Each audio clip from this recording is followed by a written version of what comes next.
you. A 15-year-old student is recovering in intensive care this morning after the school shooting that injured 4 people in Arlington yesterday.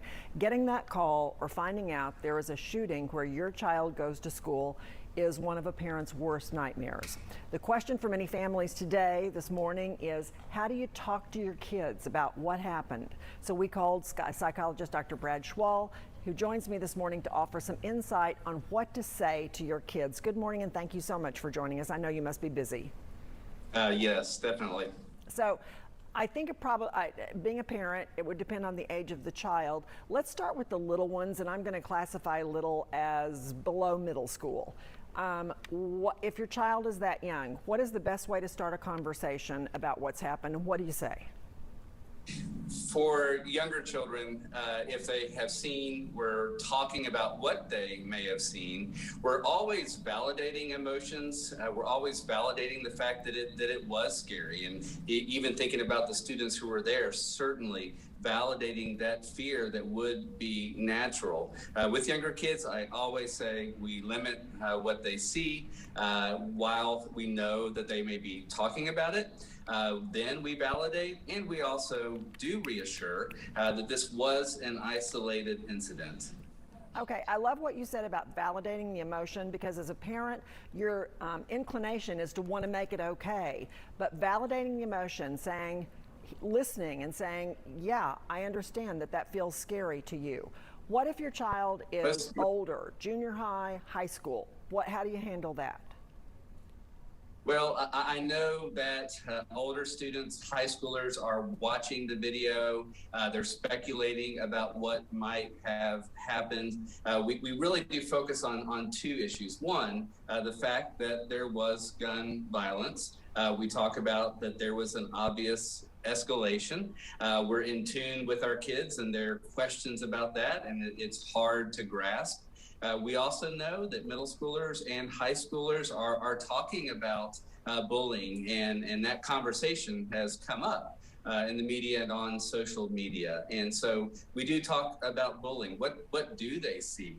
Now, we always focus on violence is not the appropriate response to bullying, but we do need to be in tune with those who are victims, those who are doing the bullying. Again, with those students who were close to the situation, understanding that was traumatic.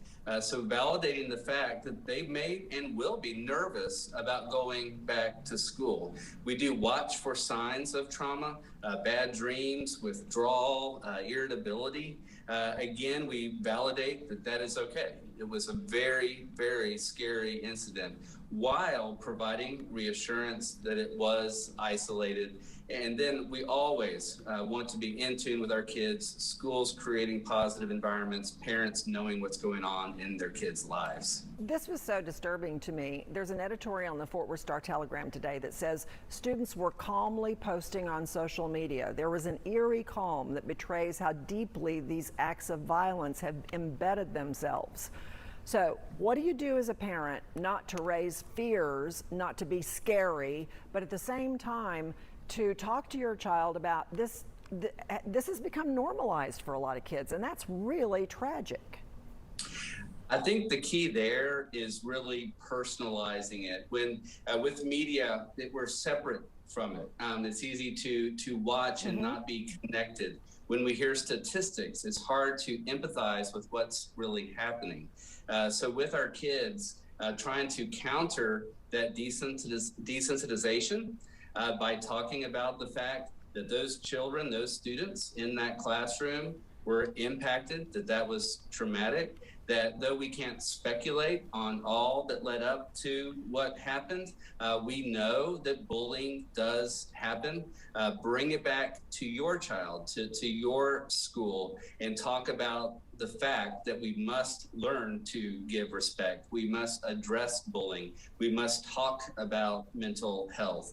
And so I think we work on that, just being outside looking in, by really personalizing it and talking about these issues as real issues. Okay, I really love what you said there in so many ways, because social media and everything else does make it almost impersonal, like it's just something we're watching. So as a parent, don't be afraid to bring that home, make it personal, and understand there's a connection between real human life and what you see on social media. Thank you so much for joining us today. As I said, I know you're busy. Good luck in your work with a lot of parents today. We really appreciate your time. Thank you very much. Thank you so much.